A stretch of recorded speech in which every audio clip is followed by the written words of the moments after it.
Go. This morning, I went out into my yard and saw this little patch of dirt that my dog had tipped over with her grave digger nose in order to drag an old bone out. I saw a worm manage to wriggle its way back into the moist womb it calls home, and a thought occurred to me.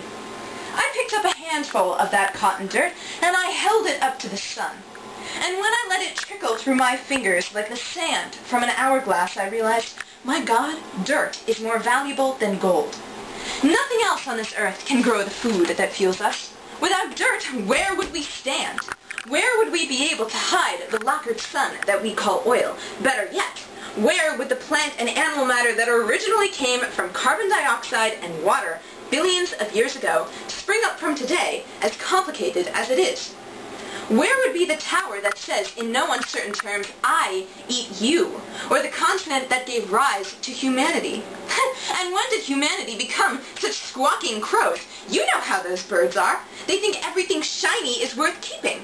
I don't know when humans first struck gold, or silver, or diamonds, but I think that's when greed began. You can argue that no, it began when people wanted more food for themselves, but then you'd be saying that they were arguing over dirt. And, as a respectable human being, who always washes his or her hands before dinner time, you can't bear to be seen as someone who condones a love of soil.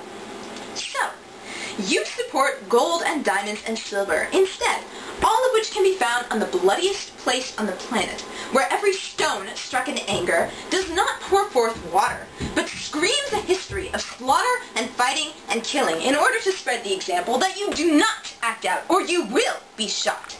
Where every grain of sand says, look, I built humanity and they've drowned me in their stupidity. People, can't we all just get along? But no, you want that shiny rock on your finger, the one your husband paid thousands of dollars for you, and which probably actually cost thousands of lives. One rock. Dirt is indeed a much more peaceful creature. All this I saw in my handful of soil this morning, beneath a disk of dead gold that hung where it should always hang, in the sky, out of reach. It can only burn us if we expose ourselves to it for too long.